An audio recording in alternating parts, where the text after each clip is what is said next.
อรุณสวัสดิ์ค่ะท่านผู้ฟังที่นี่สถานีวิทยุกระจายเสียงแห่งประเทศไทยจังหวัดลำปางสถานีเพื่อบริการข้อมูลข่าวสารหน่วยงานภาครัฐและท้องถิ่นที่เชื่อถือได้ถูกต้องรวดเร็วพร้อมพัฒนาคุณภาพชีวิตประชาชนชาวลำปางให้ดีขึ้นอย่างยั่งยืนทำการส่งกระจายเสียงในระบบ FM ความถี่ 97 เมกะเฮิรตซ์จากอาคารห้องส่งเลขที่ 420 ถนนพหลโยธิน ตำบลหัวเวียง อำเภอเมือง จังหวัดลำปาง ตั้งแต่เวลา 5 นาฬิกาถึง 24 นาฬิกา เป็นประจำทุกวัน มีนางสาวเดือนอินตะเป็นผู้อำนวยการสถานี ช่างเทคนิคประกอบด้วย นายประสานทิมทอง นายแหลมเพชรนันตาแสง นายอิทธิพลปวงจันทร์ นายภูพิงพงศิริแสน และว่าที่ร้อยตรีอาทิตย์วรรณวารีสำหรับผู้ประกาศประกอบด้วย นางกาญจนาอินทา นายบรรหารสุยะ นางอัชราพรปวงจันทร์ และนางสาวชุติการเหล่าชัยค่ะวิทยุแห่งประเทศไทยให้ความรู้คู่ความสุข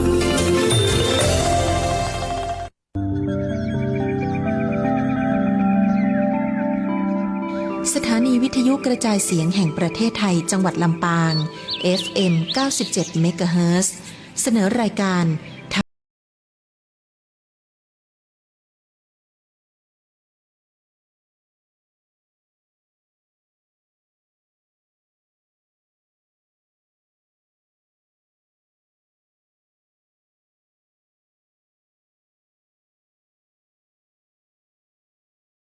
ปานาติปาตาเวรมณีอทินนาทานาเวรมณีกาเมมุสาสุราเม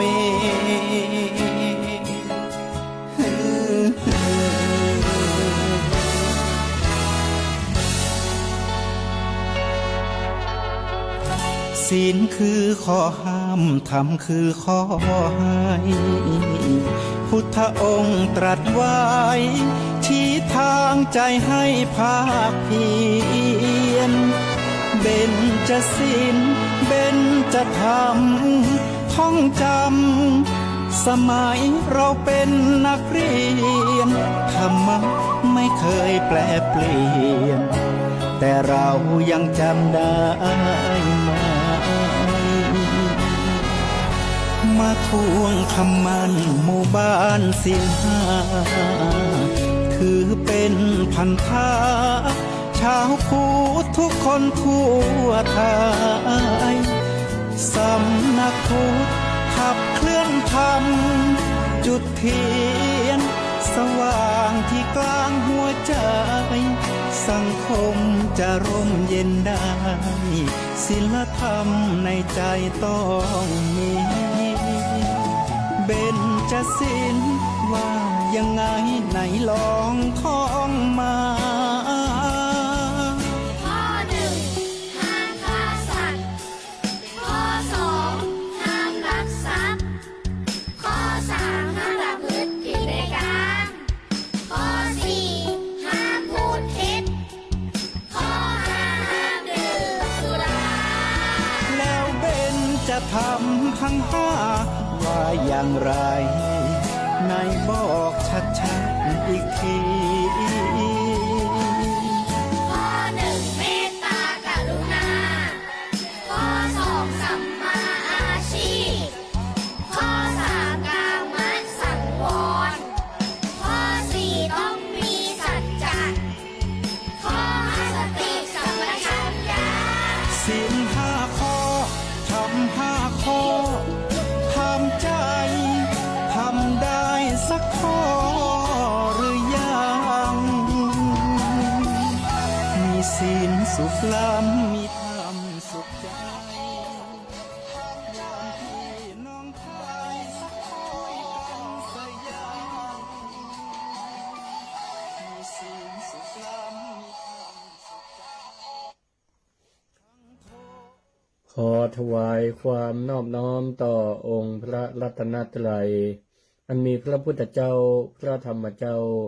และพระสังฆเจ้า อันเป็นที่ปกห่มเก้าเกษาของเราบรรดาพุทธศาสนิกชนคนดีทุกท่าน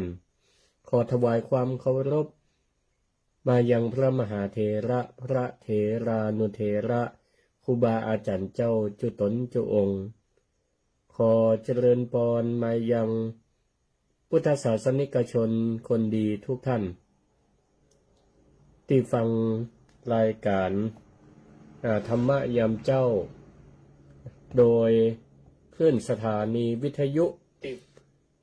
คลื่นสวทลำปางกรมประชาสัมพันธ์จังหวัดลำปางทางคลื่นสถานีวิทยุ 97.0 เมกะเฮิรตซ์วันนี้รายการธรรมะยามเจ้าของประจำวันเสาร์ที่5 ตุลาคมพุทธศักราช 2567 โดยผมหรืออาตมาภาพพระครูสิริธรรมบัณฑิตอาจารย์ประจำวิทยาลัยสงฆ์นครลำปางเจ้าวาดวัดมิ่งเมืองมูลตำบลพิชัยอำเภอเมืองจังหวัดลำปางวันนี้ก็ได้มาพบมาปะกับสถาท่านผู้ฟังที่อยู่ทางบ้านที่ฟังรายการธรรมะยามเจ้าทางสถานีวิทยุออนไลน์ทาง Facebook ก็ดีเดี๋ยวนี้สื่อช่องทางก็ไปได้หลายตีหลายทางพ่องก็ฟังทาง Facebook ไลฟ์ส่วนตัวของอาตมาภาพก็มีก็ขออรุณสวัสดิ์ยามเจ้ายามเจ้ามืดของวันเสาร์บางท่านก็อาจจะพักผ่อนนอนหลับเนื่องจากว่าเป็นวันหยุดราชการบางพ่องก็ยังตื่นเจ้าเป็นประจำทุกวันเพราะเป็นปกติละทำเป็นกิจวัตรตื่นมาแล้วก็มาเปิดสถานีวิทยุสวทกรมประชาสัมพันธ์ของจังหวัดลำปางเปิ้นก็ได้เล็งหันถึงธรรมะรับอรุณในยามเจ้าเพื่อที่จะสื่อสารเผยแพร่ให้สถาท่านผู้ฟังที่อยู่ทางบ้านตื่นมาเจ้าก็ทำกิจวัตรส่วนตัวทำหุงหาอาหารทำกับข้าวกับปลาก็ฟังรายการธรรมะไปตัวก็ได้ประโยชน์ไปตัวได้สาระไปตัวทำกับข้าวกับปลาก็แปลงจิตใจให้เบิกบานทำอาหารเมื่อเจ้านี่ก็เป็นอาหารที่มีรสชาติที่อร่อยล้ำเพราะเราได้ฟังธรรมะไปตัวจิตใจดีมีความสุขก็ทำอาหารปรุงอาหารใส่ทั้งใจไปตัวปรุงรสปรุงใจทำให้อาหารนั้นก็มีรสอร่อยจิตใจตื่นเจ้ามาเนี่ยเป็นว่าถ้าเราให้พลังให้พลังบวกให้พลังบวกฟังเสียงที่เป็นห้องว่าเป็นเสียงอันมงคลก็จะทำให้ชีวิตในวันนี้มีความสุขพ่องก็กำลังทำการทำงานไปกล้าไปขายก็ขอให้เป็นวันที่มีแต่ความสุขกล้าขายก็ขอให้กิจการงานค้าดีค้าขึ้นไปทำการทำงานที่ใดก็ประสบความสำเร็จแคล้วคลาดปลอดภัยติดต่อทางใดก็ขอให้สำเร็จอันนี้แหละวัตถุประสงค์ของการที่เปิ้นได้นำธรรมะมาเผยแพร่ในยามเจ้าตั้งขึ้นวิทยุก็ขอวันนี้จะได้มามาจาหลังจากที่หลายสัปดาห์ปกติกับทุกวันเสาร์เวลาตี 5เราก็จะมาพบรายการธรรมะยามเจ้าโดยอาตมาภาพพระครูสิริธรรมบัณฑิตซึ่งก็ได้รับมอบหมายให้มาออกรายการธรรมะในยามเจ้าก็เดี๋ยวนี้บัดต้องไปออกที่สถานีวิทยุก็โดยใช้วิธีออนไลน์หลายสัปดาห์ผ่านมาต้องขออภัยบางท่านก็รอท่าดาฟังว่าจะได้บอกออกรายการ บางเตื้อมันก็ติดภารกิจเดินทางไปต่างจังหวัดไปประชุมไปยังพ้องแต่เจ้าเนาะก็ขอสุมาอภัยวันนี้ไผ่ฟังรายการธรรมะยามเจ้าเดี๋ยวก่อนจบรายการก็จะเปิดโอกาสให้ได้โทรเข้ามาจดเบอร์ไว้ก่อนก็ได้เนาะ064-949-5999แต่ยังไม่ต้องโทรมาแต่เนาะ064-949-5999เจริญพรคุณโยมพันนิตาเปิ้นก็ได้ตื่นมาฟังธรรมะรับอรุณในยามเจ้าซึ่งก็ช่วงนี้ก็ยังเป็นช่วงฤดูฝนแฮมบอกกี่มื้อกี่วันก็จะเข้าสู่ฤดูการออกพรรษาแล้วซึ่งก็ตรงกับวันที่17กันเนาะตุลาคมจะออกพรรษาละแต่ว่าฝนฟ้าก็ยังตกทุกวันช่วงนี้ก็พายุเข้าก็ขอแสดงความห่วงใยกับหลายพื้นที่ที่เปิ้นก็ยังได้รับผลกระทบอยู่อย่างเช่นในจังหวัดลำปางนี่ก็ตะวันนี่ก็ได้ทราบข่าวว่าทางอำเภอเสริมงามน้ำป่าไหลหลากน้ำป่าไหลนี่ก็เอากระแสน้ำพร้อมทั้งตอนไม่ตอนซุงก็ดีก็ปัดปลาเข้าบ้านบางทีก็เอาขี้เปอะมาตวยให้พ่องก็ตั้งเอากำแพงบ้านล่มไปก็มีทางเขตอำเภอเสริมงามซึ่งก็เป็นนิสิตพระนิสิตปริญญาโทของที่วิทยาลัยสงฆ์นครลำปางเพิ่นก็ส่งภาพมาให้ดูก็ได้รับความเสียหายอยู่ก็ขอแสดงความห่วงใยกับศรัทธาที่อยู่ตังอำเภอเสริมงามนะแล้วก็ศรัทธาที่อยู่ตังอำเภอแม่พลิกก็ได้รับผลกระทบน้ำท่วมอยู่แต่ก็ว่าทราบว่าก็ดีขึ้นละส่วนหลายๆที่ก็แห้งดีละก็ขออนุโมทนาแล้วก็ตังเชียงใหม่ลำพูนตอนนี้ก็ทราบว่าฝนตกก็ทำให้น้ำท่วมน้ำขังในหลายพื้นที่ทั้งนี้ก็ที่ผ่านมานั่นก็เราได้หันความมีน้ำใจไมตรีอันดีงามของศรัทธาญาติโยม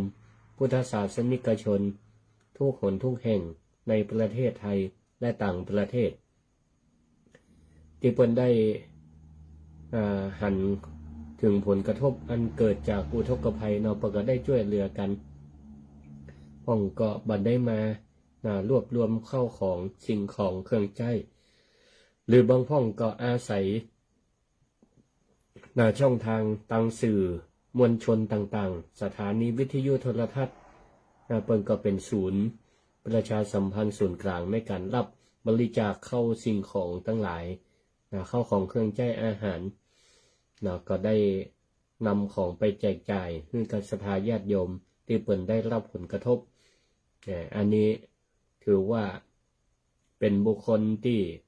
ไม่ทิ้งกันเราไม่ทิ้งกันในเวลายามมีภัยพิบัติก็ถือว่าบุคคลเหล่านี้ทางพระพุทธศาสนาก็ถือว่ายกย่องเป็นบุคคลที่พึงประสงค์เป็นบุคคลที่เวลาเกิดสถานการณ์ต่างๆ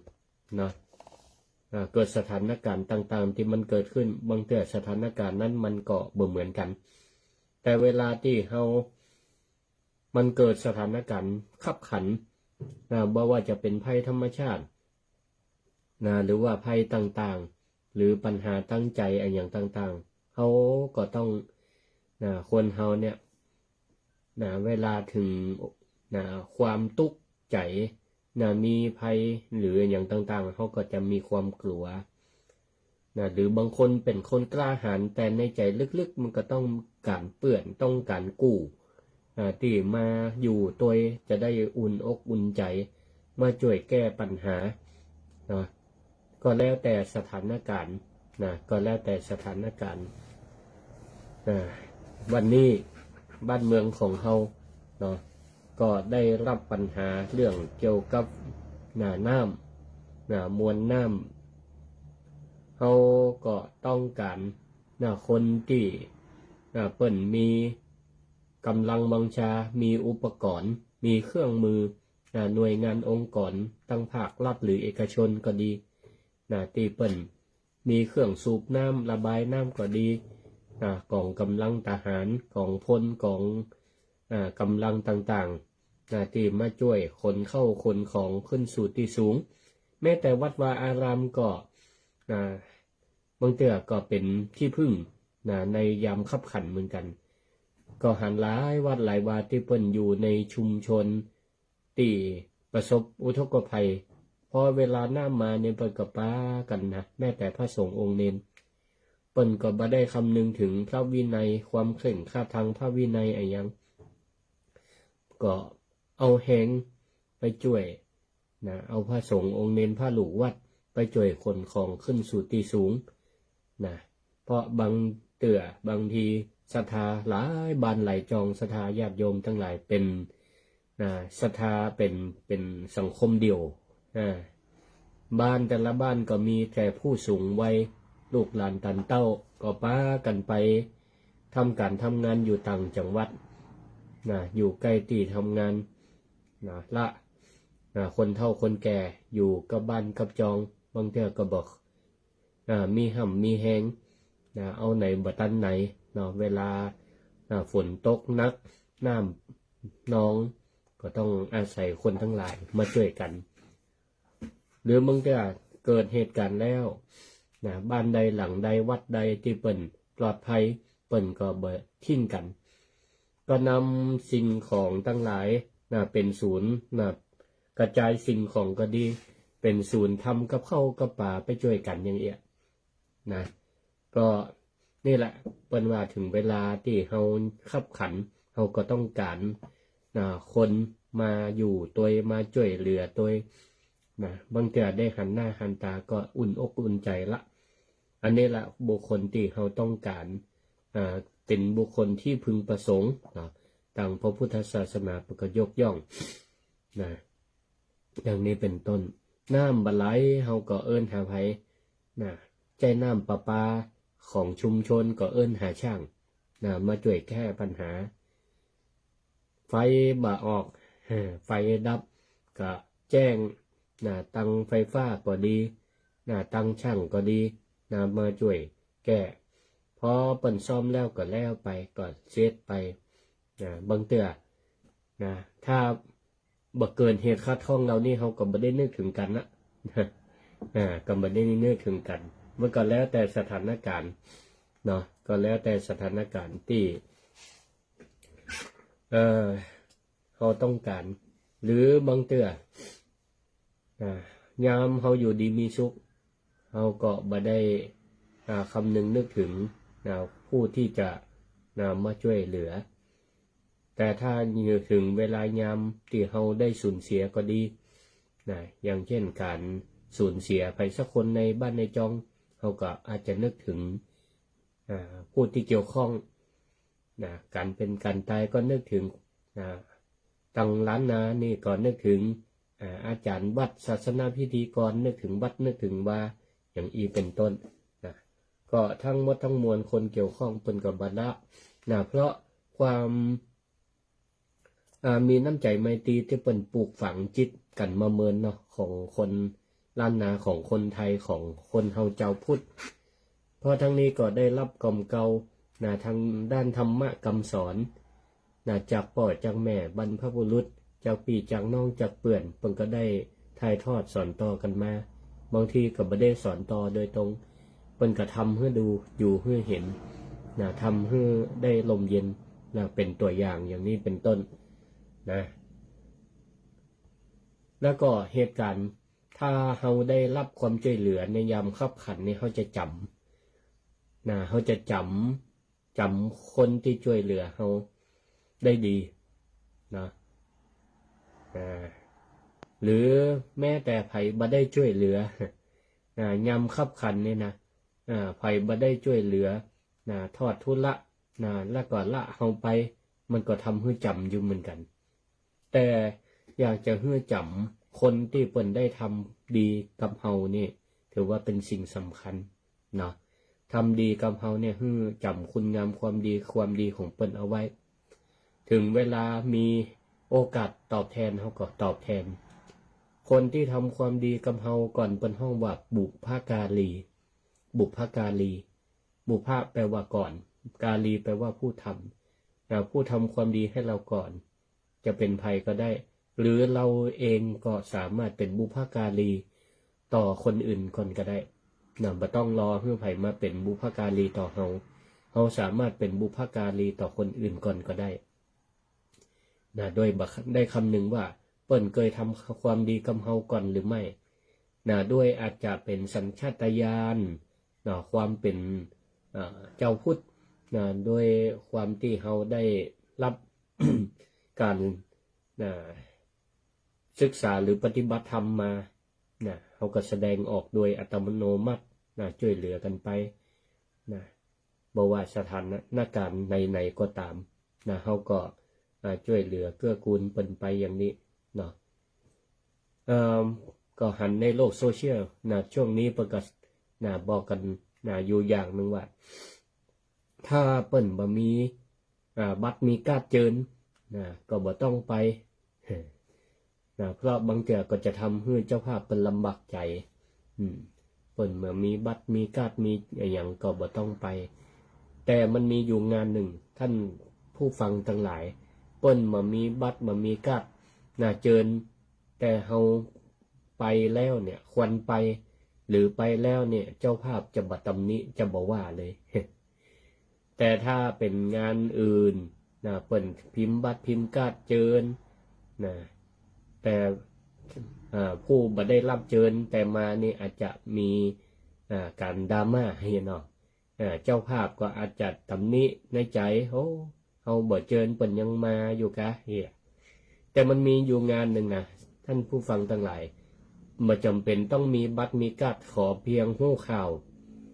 เฮาไปเนี่ยเจ้าภาพตึงบ่ตำหนิตึงบอกว่าอันนั้นคืออย่างงานอย่างให้ตอบได้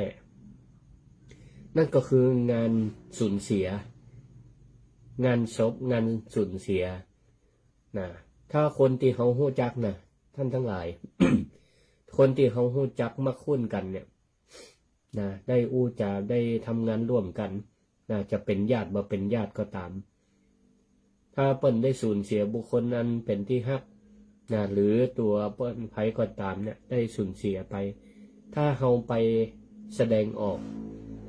เฮาหันใน Facebook หรือหยังก็ตามแสดงความคิดเห็นไปแสดงความไว้อาลัยไปหรือไปด้วยตัวเองไปร่วมงานจะวันไหนก็ตามไปร่วมฟังเทศน์ฟังสวดอภิธรรมไปร่วมงานชาปนกิจก็ตามเนี่ยอาตมารับรองได้เลยเนอะเจ้าภาพบดา เจ้าภาพบัดตำหนิบดาท่านเลยในทางตรงกันข้ามเปิ้นจะหันความมีน้ำอกน้ำใจของท่านด้วยซ้ำไปเปิ้นก็จะได้เปิ้นก็จะเกิดว่าโอ้เนี่ยบางเตือบางทีงานจากเนี่ยมันงานสูญเสียบางเตือเนี่ยมันก็กำเมืองเป็นห้องว่าสะเบิงสะเบิงสะจึงบางเตือก็เอาไหนบัตันไหนนึกถึงไผบัตันบัตันได้บอกไผแต่เปิ้นก็มาอยู่อันเนี้ยศรัทธาญาติโยมทั้งหลายการได้แสดงออกอย่างนี้เนี่ยรับรองได้ว่าเจ้าภาพเปิ้นบ่ได้ว่าแต่เปิ้นจะเกิดความซึ้งอกซึ้งใจด้วยซ้ำไปเปิ้นจะเกิดความซึ้งอกซึ้งใจว่าโอ้ขนาดเปิ้นบ่ได้เจิญได้บอกเปิ้นก็ยังฮู้เปิ้นก็มาแสดงออกอย่างนี้อันนี้แหละเป็นสิ่งที่คนเฮาเนี่ยต้องการคนแบบนี้แหละบุคคลเป็นห้องว่าบุคคลที่พึงประสงค์หรือแหมอันหนึ่งเจ็บไข้ได้ป่วยเจ็บไข้ได้ป่วยเปิ้นบ่บอกบ่หยังเฮาฮู้เฮาก็ไปเฮาฮู้เฮาก็ไป แต่บางเทื่อโอ้เฮาก็บ่ฮู้บ่ทราบนะเปิ้นบ่ได้บอกบางเทื่อมาฮู้เห็นกำเปิ้นก็ได้สูญเสียไปละพิธีการงานก็เรียบร้อยไปละนะบางเทื่อบางท่านก็ยังในอกในใจก็ยังคำใจอยู่นะเนาะแต่ว่าเจ้าภาพเนี่ยเปิ้นบ่ได้ขึ้นอย่างนะอันนี้นะก็เป็นสิ่งที่นะบุคคลที่พึงประสงค์เนาะก็ตรงตามพุทธสุภาษิตที่เปิ้นได้พระพุทธเจ้าได้ตรัสไว้ว่าอุกัตเถนะสุรมิจฉันตินะมันตีสุนะอากุตูหาลังแปลว่าจะได้แปลว่าในยามคับขันต้องการคนกล้าหาญในยามปรึกษากิจการต้องการคนบ่ตื่นตระหนกในยามมีข้าวน้ำอุดมสมบูรณ์ต้องการคนอันเป็นที่รักในยามมีเรื่องราวต้องการบัณฑิตนะสตาก็จะได้อธิบายนะเป็นอย่างๆไปนะเป็นอย่างๆไปในข้อแรกในยามที่มีภัย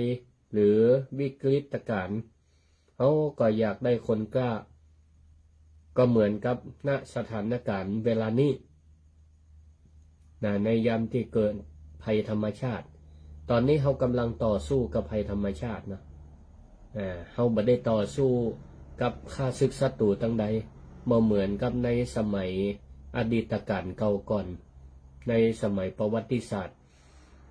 สมัยที่พระเจ้าแผ่นดินเจ้าผู้ของนครแต่ละเมืองแต่ละแห่งต้องมีการกอบกู้เอกราชมีการป้องกันข้าศึกศัตรูทั้งหลาย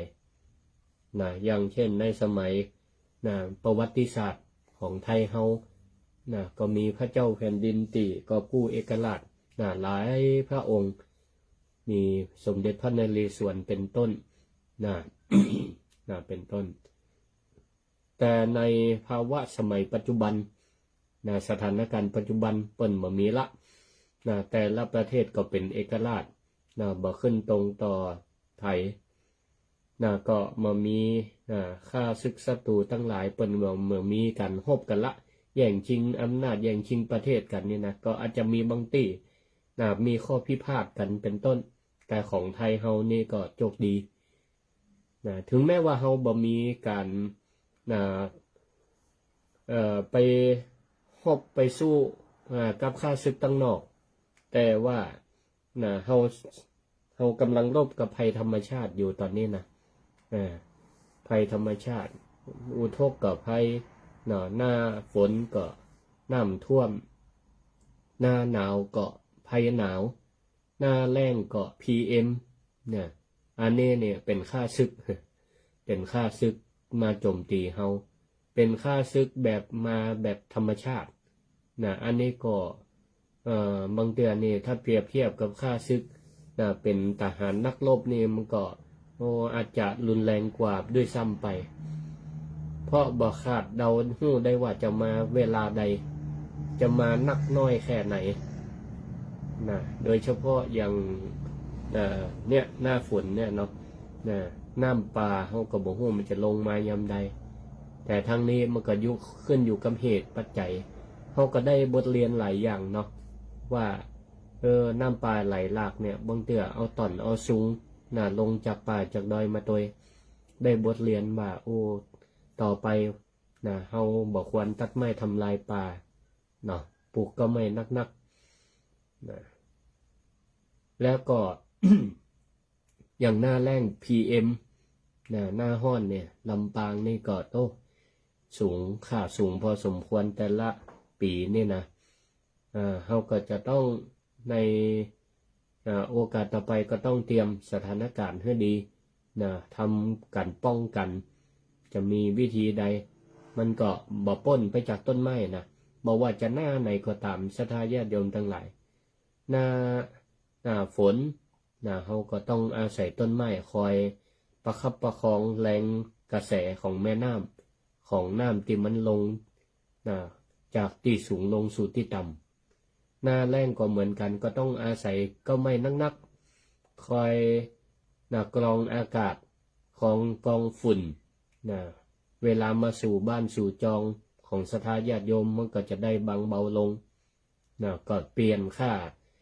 คาร์บอนไดออกไซด์เป็นค่าออกซิเจน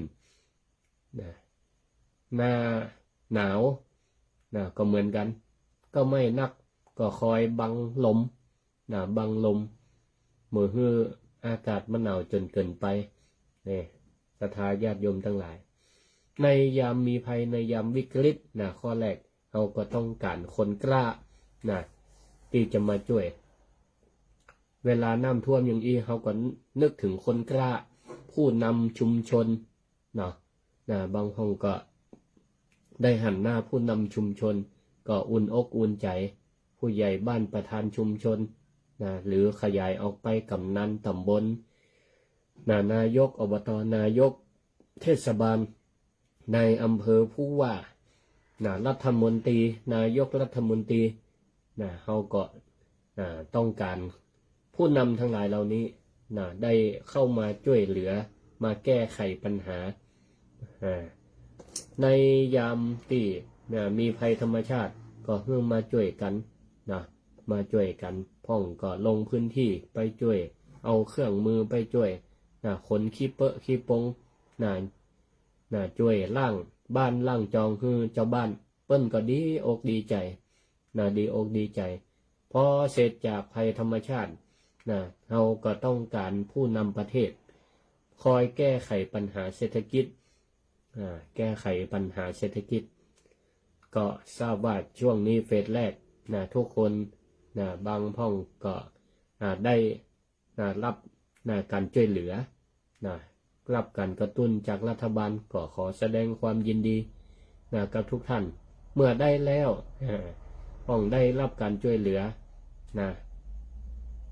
ได้ดิจิตอลได้เงินดิจิตอลไปแล้วก็ขอให้เอาไปใช้ให้เป็นประโยชน์กับตัวเก่าครอบครัวจะไปใช้กับประโยชน์ตัวเก่าอย่างเดียวก็บ่ดีน้องนึกถึงครอบครัวตัวเพิ่นคือเอาไปเกิดการเปิ้นห้องว่าการหมุนเวียนของเศรษฐกิจก็ไปซื้อของให้มันเป็นประโยชน์เป็นประโยชน์ต่อร่างกายซื้อเข้าป่าอาหารบดีซื้อของมีโทษเข้าร่างกายอย่างเช่นเป็นของอบายมุขทั้งหลายเหล้าสุรายาเสพติดทั้งหลายก็มีข่าวเมื่อสัปดาห์ก่อนได้รับเงินไปแล้วก็ยังดีนึกถึงครอบครัวอยู่ซื้อของอุปโภคบริโภคเข้าบ้านเข้าจองเกิงเดียวแหมเกิงก็เอาไปซื้อพวกของอบายมุขไปดื่มสุราอย่างนี้ก็เมากลายเป็นว่าตกน้ำตกท่าหน้าบุญแบบได้รับการเสียชีวิตก็หน้าบุญไปอันเนี้ยก็ในยามที่เขา มีปัญหาเรื่องเศรษฐกิจเรื่องอย่างต่างๆเขาก็ต้องการคนที่เข้ามาช่วยเหลือเข้ามาช่วยเหลือเมื่อได้รับการช่วยเหลือเขาก็เบาอกเบาใจอุ่นอกอุ่นใจอันเนี้ยสังคมมนุษย์เขานักปรัชญาตะวันตกเป็นถึงว่ามนุษย์เป็นสัตว์สังคมบ่สามารถจะอยู่ตัวคนเดียวได้พ่องก็โลกส่วนตัวสูงมันยอมรับที่จะบ่สูงสิงกับไผบ่ไปช่วยเหลือไผก็บ่อยากให้ไผมาช่วยเหลือตัวแต่บางทีศรัทธาญาติโยมเฮาขอเตอะอย่างเงี้ยสถานการณ์น้ำท่วมเนี่ยมันจะเป็นไปได้จะใด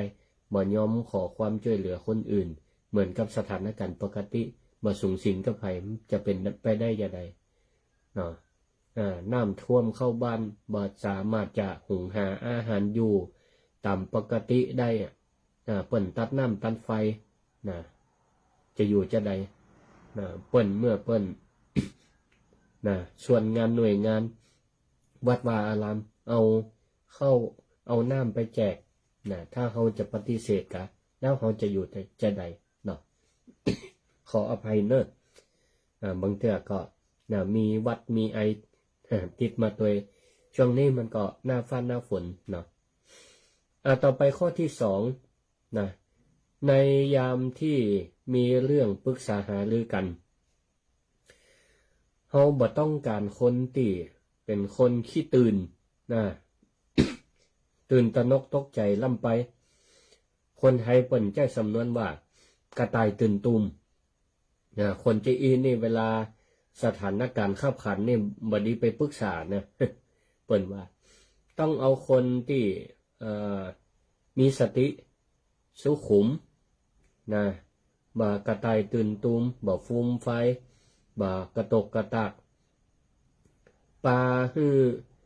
เจ้าหมูเจ้าจุ้มเปิ้นเสียขวัญอย่างอีจะไปปรึกษาฝนตกน้ำท่วมกะเดือดนันสันเล่ามันเป็นอันใหญ่อย่างบดีไปปรึกษาคนอย่างอีเปิ้นว่าจักปลาจักใบให้เรือเสียต่อไปข้อที่3ในยามที่มีข้าวน้ำอุดมสมบูรณ์เขาก็ต้องการคนที่คนที่ฮักมาร่วมกินมาร่วมกินดังกำพาชิตจินที่เป็นว่ามีสุขร่วมเสพมีทุกข์ร่วมต้านในยามที่อยู่ดีกินดีเขาก็นึกถึงคนฮักนึกถึงคนที่เขาฮู้จักเชื่อเชิญมาอยู่มากินด้วยกันแต่ไม่ใช่ว่าถูกเลข ถูกมีโจกถูกเลขมาจวนคนมากินเอาไปเอามาเสี่ยงนักเหลือที่ได้อย่างกำคนเมืองบนว่าอย่าง3 ล้อถูกหวย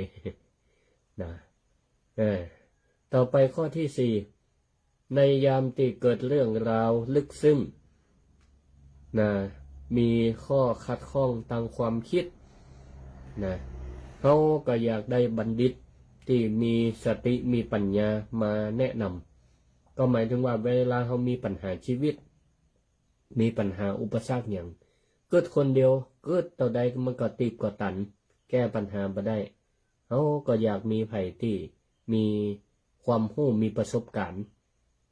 มาให้คำแนะนำแล้วก็ช่วยให้เขาเนี่ยสามารถแก้ปัญหาอุปสรรคที่มันติดขัดนั่นได้รายละเอียดข้อแรกนี่ก็ที่ว่าในยามที่เขามีภัยมีวิกฤตเขาก็อยากได้คนกล้าหาญ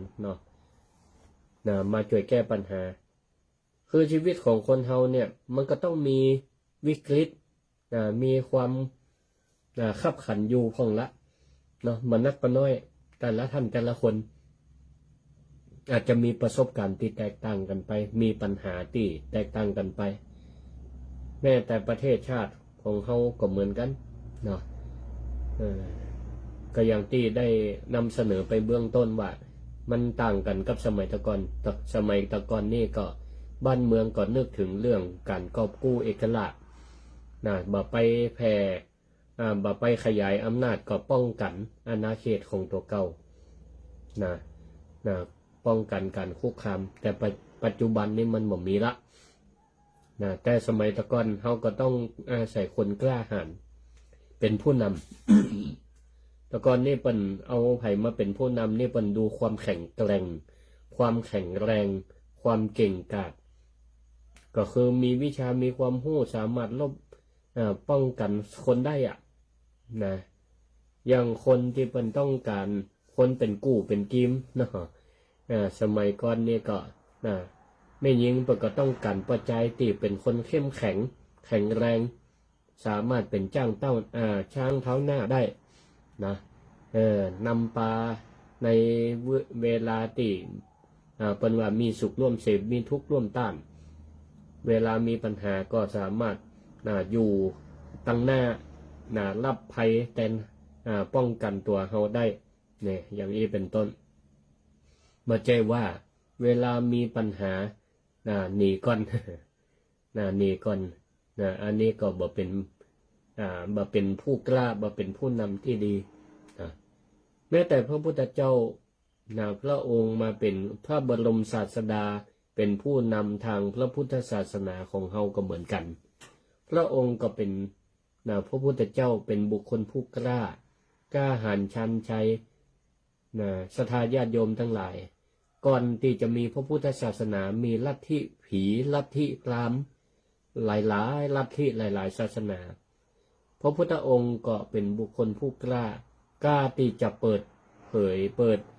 ตีแผ่ศาสนาใหม่ลักคำสอนใหม่และก็มีผู้ที่หันตัวมาหันตัวก็มีนักที่เป็นคู่ขัดแย้งของพระองค์ท่านทั้งหลายก็ทราบดีก็คือพระเทวทัตก็พระเทวทัตนี่ก็คอยที่จะกันแกล้งและก็ขัดขวางพระพุทธเจ้าทุกวิถีทางแต่พระองค์ก็บ่เคยย่อท้อบ่เคยกลัวต่อภัยทั้งหลายและก็มีภัยพระองค์ก็อาศัยมีพระอานนท์พระอานนท์ก็เป็นพระพุทธอุปถากของพระพุทธเจ้าไปเสด็จติดตามพระพุทธเจ้าไปทุกหนทุกแห่งเนี่ยก็ถือว่าเป็นบุคคลผู้กล้าคนหนึ่งแม้แต่ก่อนที่พระองค์จะสิ้นพระชนม์ก็ยังให้พระอานนท์ไปตักน้ำมาให้พระองค์เสวยพระอานนท์ไปอยู่2 เตื้อไปตักน้ำมาได้ก็น้ำขุ่นจนไปครั้งที่3ด้วยพุทธานุภาพน้ำนั่นก็ใสเนี่ยถือว่าพระอานนท์ก็เป็นบุคคลผู้แกล้วกล้าเป็นเลขานุการถ้าคนปัจจุบันเป็นห้องว่าเลขานุการส่วนตัวที่น่าชื่นชมมีอยู่คราวหนึ่งที่ปรากฏอยู่ในบทสวดถวายพรพระเวลาศรัทธาญาติโยมไปวัดไปวาวันพระวันศีลก่อนจะทำบุญตักบาตรพระก็จะสวดบทถวายพรพระในเนื้อหาแต่ละบทก็ปรารภถึงพระพุทธเจ้าชนะมารทั้งหลายมีอยู่ท่อนหนึ่งได้กล่าวไว้ว่า ตอนที่พระพุทธเจ้าเสด็จไปบิณฑบาตในชุมชนในกาดก็มีจ้างตัวหนึ่งชื่อว่านาราคิรีนาราคิรีซึ่งจ้างนาราคิรีนี่ก็เป็นจ้างที่พระเทวทัตนั่นแหละเป็นผู้อยู่เบื้องหลังเป็นคนวางแผนได้พระเทวทัตนี่ก็ไปติดสินบนความจ้างติดสินบนปล่อยจ้างนาราคิรีหม่อมเหล้าเปิ้นตัวหม่อมเหล้าให้เมาแล้วก็ตกมันตัวปล่อยจ้างนาราคิรีเนี่ยจากคงจ้างกะว่าวิ่งมาแล้วก็ปุ่งจนพระพุทธเจ้าเอางาแตงพระพุทธเจ้าสิ้นพระชนคนในกาดในลีแตกตื่นกันกาดจ้างตกมันเนาะไผกระตึงบ่ใครอยู่ใกล้ปากันล่นหนีกันหมดล่นหนีกันหมดพระพุทธเจ้าก็บ่ได้เสด็จไปทางใดแล้วก็บ่มีความขันข้ามยันกว่าอย่างที่นี่ก็ พระองค์ก็ประทับอยู่เบื้องหน้าภิกษุทั้งหลายตัวเจ้าทั้งหลายก็บ่กล้าหนีเพราะพระพุทธเจ้าผู้เป็นหัวหน้าเปิ้นยังบ่หนีอยู่ในแถวหน้าก็บ่ไปไหนกันที่นี่ศรัทธาญาติโยมทั้งหลายมีผู้กล้าคนหนึ่งที่บ่ได้ เกรงกลัวนึกถึงภัยอย่างทั้งหลายแต่อยากจะแสดงความห่วงใยในพระพุทธเจ้ามาอยู่เบื้องหน้าพระพุทธเจ้ามาขวางจ้างนาราคิรีก็คือพระอานนท์นี่แหละมาอยู่ยอมเสียมารยาทแซงพระพุทธเจ้ามาอยู่ตั้งหน้า แล้วก็ยอมเพื่อจ้างนี่ถ้าจะมากระทืบพระพุทธเจ้ามาจนพระพุทธเจ้าก็ขอให้มาจนตัวเก่าก่อนเนี่ยกล้าหาญซึ่งพระพุทธเจ้าก็เลยตัดแต่แก่พระอานนท์ไปว่าอานนท์ถอยไปเตอะอานนท์ถอยก่อนเราจะแผ่เมตตาจิตเพื่อจ้างตัวนี้เองและว่าแล้วพระพุทธเจ้าก็เลยแผ่เมตตาจิตแสดงพุทธานุภาพ ต่อจ้างที่กำลังตกมันเนี่ยกำลังจะปุ่งมา ทีนี้จ้างนาราคิรีเนี่ยตัวกล้าลืมสติตกมันอยู่ก็ได้สติขึ้นมาก็เลยมาหมอบลงจบลงเหมือนจ้างที่เพิ่นเอาออกในโซเชียลจ้างอะไรอย่างก็ลายมงคลนี่แหละจบลงเบื้องหน้าพระพุทธเจ้าทำท่าหมอบกราบเบื้องหน้าพระพุทธเจ้าเพิ่นก็เลยลูบหัวเบาๆปรากฏว่าจ้างจากเป็นจ้างที่มีสติเป็นจ้างตกมันจ้างสวกก็กลายเป็นจ้างที่น่าเอ็นดูสงสารเหมือนกับหมูเด้งในปัจจุบันนี้เมื่อเดือนคนก็กระแสเนาะความน่าฮักของมันนี่ศรัทธาญาติโยมทั้งหลาย บอกว่าจะเป็นวิรกรรมผู้กล้าของพระอานนท์นี่ก็แสดงความมีน้ำใจแสดงความกล้าหาญในยามวิกฤตในภาวะความเป็นความตายเปิ้นก็บ่ได้เกิดห่วงชีวิตของตนเพราะแสดงความฮักความเคารพในพระพุทธเจ้าดังนั้นเวลาที่เรามีความขับขันมีปัญหาขับขันก็จะมีไผออกมาป้องกันเฮาห้องมาเสียสละห้องถ้ามีคนแบบนี้นี่ศรัทธาญาติโยมทั้งหลายคือรักษาไว้หรือเฮาเป็นผู้ที่เสียสละเป็นผู้กล้ากับคนอื่นก็เหมือนกันเฮาก็จะเป็นบุคคลที่พึงประสงค์ของคนทั้งหลายคนนี้เป็นมีความกล้ามีความกล้าเราก็เป็นคนมีคนเป็นคนกล้าคนหนึ่งอย่างนี้เนี่ยเป็นห้องว่าจำกันบ่ลืมไผมีบุญคุณต่อเฮาก็จำบ่ลืมหรือเฮามีบุญคุณเป็นบุพการีทำอุปการะเพื่อเขาก่อนเขาก็บ่ลืมเฮาเขาก็บ่ลืมเฮาบางคนเนี่ยโอ้จำบ่ลืมเลยล่ะเนาะไต่แต้มกันได้ขอให้บอกอย่างนี้เป็นต้นมันมีปัญหา แต่บางพ้องนี่ฮักกันบ่แท้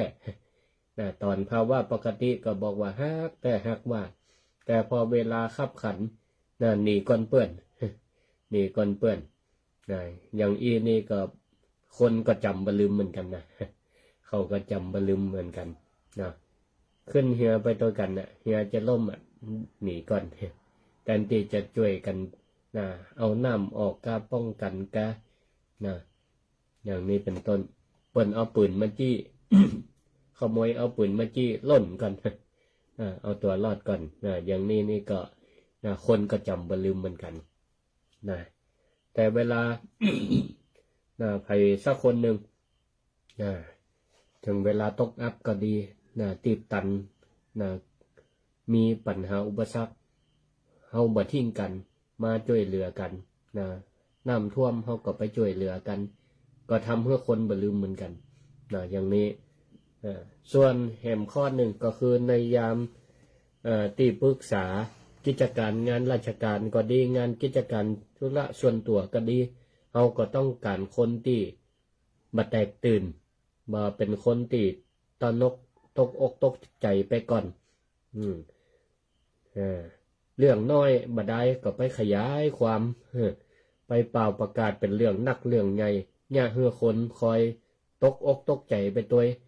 อันนี้ก็บ่ดีน้ำท่วม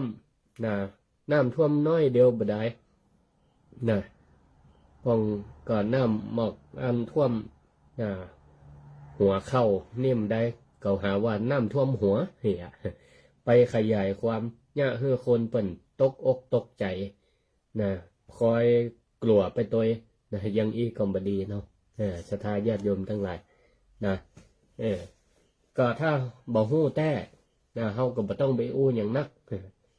หรือ มันเป็นเรื่องใหญ่โต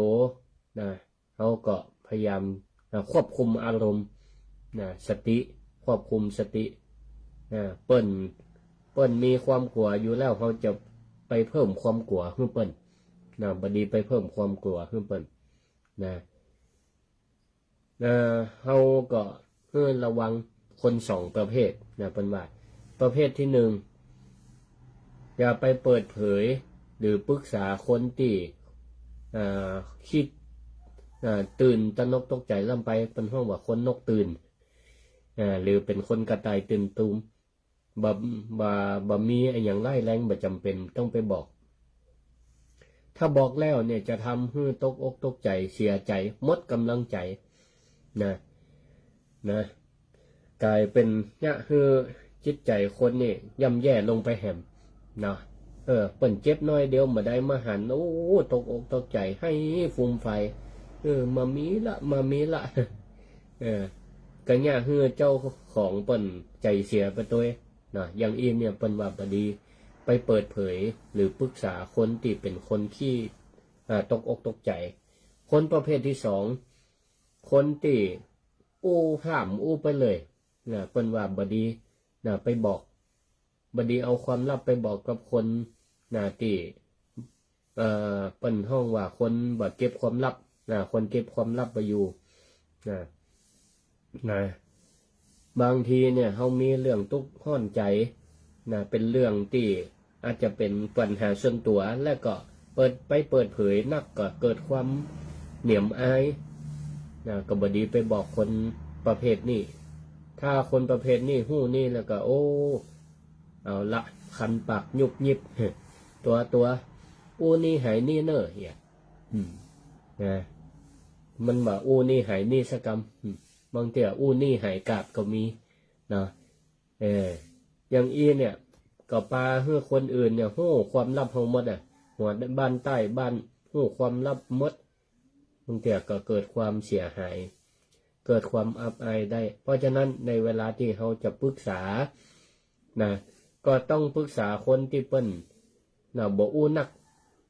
แล้วก็เป็นคนสุขุมเป็นคนมีปัญญาเป็นห้องว่าบัณฑิตอย่างนี้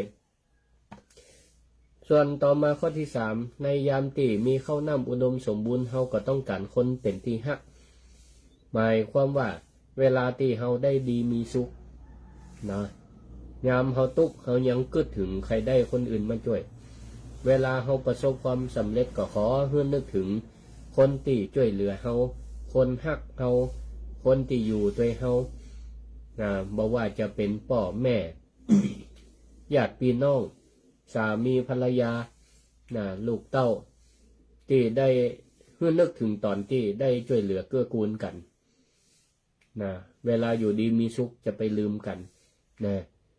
บางพ้องเนี่ยเป็นผัวเป็นเมียกันอยู่กินกันมาร่วมทุกข์ร่วมสุขกันมาเป็นหู้กี่10 ปีฝ่ายใดฝ่ายหนึ่งถูกหวยรวยเบอร์มีโจกถูกหวยรางวัลที่1ละกันไปเลยก็มีอันนี้บ่จัดอยู่ในข้อนี้แสดงว่ามีสุขบ่ร่วมเสพแต่มีทุกข์นี่ก็บ่ร่วมต้านเหมือนกันคนจะอินนี่เนาะมีสุขนี่จะสุขคนเดียวจะมีถึงเวลารวยก็จะรวยคนเดียวอย่างอินนี่มาหน้าประทับใจบ่เป็นบุคคลที่พึงประสงค์เวลาเขาจะทำบุญสุนทานก็เหมือนกันก็บอกบุญเพื่อคนอื่นตัวเพื่อเปิ้นได้ร่วมอนุโมทนาตัวแต่ว่านี่ก็วันศืนทางวัดมิ่งเมืองมูลได้ทำพิธีก็มีศรัทธาเจ้าภาพมาทำพิธีถวายพระรูปพระแม่กวนอิมโพธิสัตว์เปิ้นก็ได้บอกต่อกันไปบอกบุญให้เปิ้นสนิทมิตรสหายก็ปรากฏว่ามากันนักกันหลายศรัทธาญาติโยมมากันนักกันหลายมาร่วมอนุโมทนาก็มาได้บุญด้วยกันเปิ้นก็โปกอาหารของผลไม้เป็นกินอะไรอย่างตั้งหลายก็เอามารวมกันถวายเพราะพระรูปพระโพธิสัตว์กวนอิมแล้วก็เปิ้นก็ว่ามันเป็นอาหารทิพย์ก็แบ่งแจกจ่ายกันไป ศรัทธาพันไผ่ใครได้อันใดประกับแม่นยิบเอานี่อันนี้เปิ้นห้องว่าเข้ากับภาษิตพุทธภาษิตว่าเนกาสีลเพเตสุขขังแปลว่าคนกินคนเดียวนี่บ่มีความสุขศรัทธาญาติโยมทั้งหลายเวลามีของกินล้ำเนาะจะไปกินคนเดียวกินคนเดียวมันจะล้ำเปิ้นว่า เนกาสีลเพเตสุขขังกำนี้ไผ่มีของกินล้ำอันใดก็เอามานึกถึงพระครูสิริธรรมบัณฑิตได้เนอะ วัดมิ่งเมืองมูลมาสู่มาปั่นช่วงนี้ก็ช่วงเทศกาลกินเจ9 วันตั้งวัดมิ่งเมืองมูลก็ตั้งลงทานเจในช่วงเที่ยงใครสนใจอยู่ใกล้วัดมิ่งเมืองมูลตำบลพิชัยผ่านไปผ่านมาก็มาแวะกินข้าวตอนกันได้ที่วัดมิ่งเมืองมูลอันนี้ก็เหมือนกันเนกาสีลพเตสุขังกินคนเดียวบ่ลำก็เลยชวนศรัทธาญาติโยมทั้งหลายมาร่วมด้วยกันมาร่วมด้วยกันอันนี้แหละศรัทธาญาติโยมท่านสาธุชนทั้งหลายอาตมาก็ได้นำเรื่องราวเกี่ยวกับบุคคลที่พึงประสงค์ว่าเวลาเรา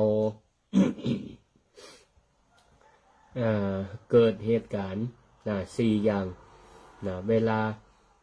เหตุการณ์บ้านเมืองหรือว่าชีวิตมีความขับขันเราก็อาศัยคนกล้า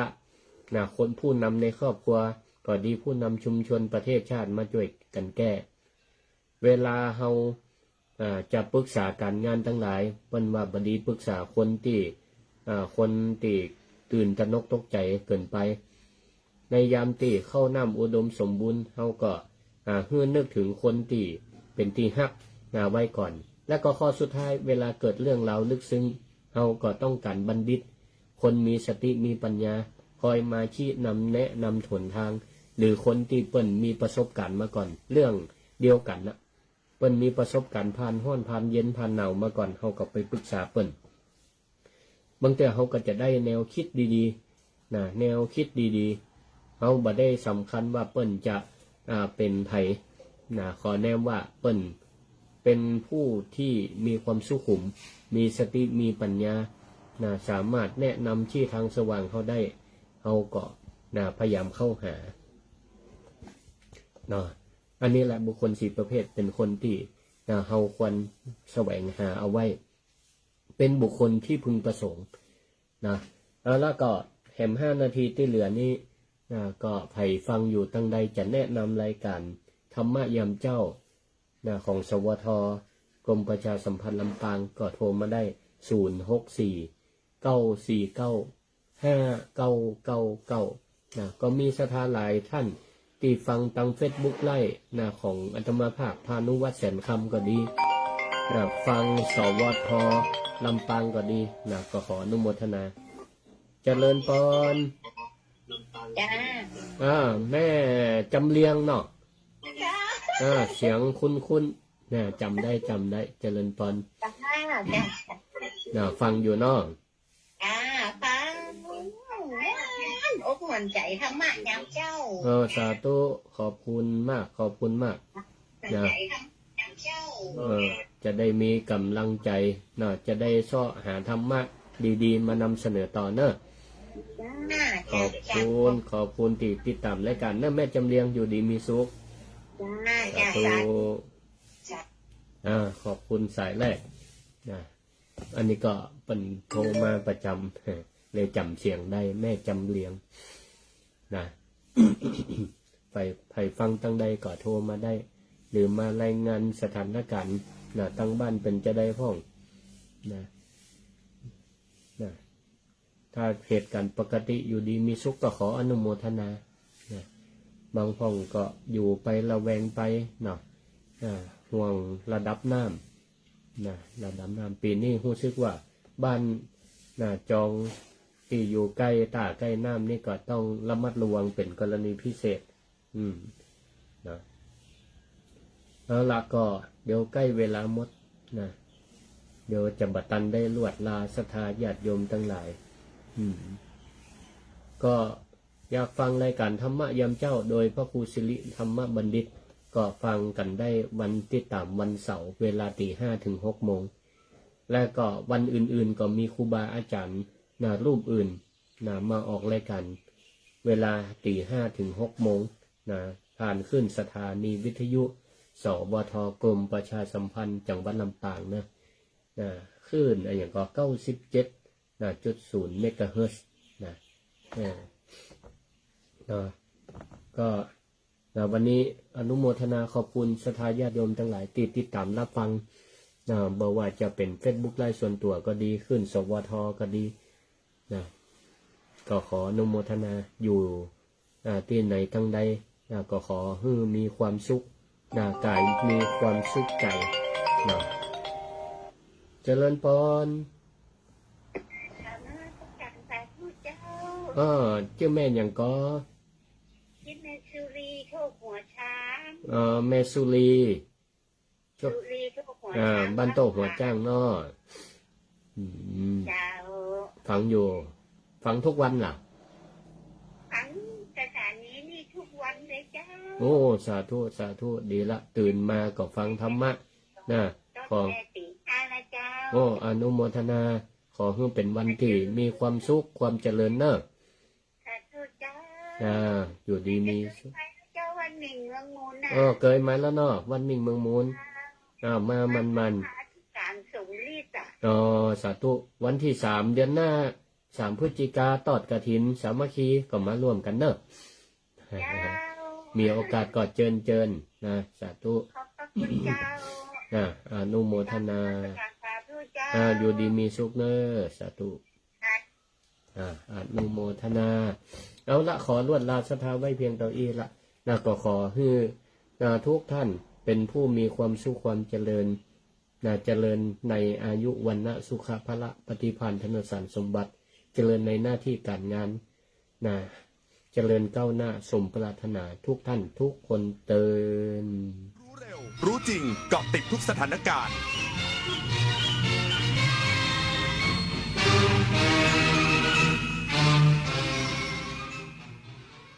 รับฟังข่าวต้นชั่วโมง 6 นาฬิกากับผมบุญมาศรีมาศครับ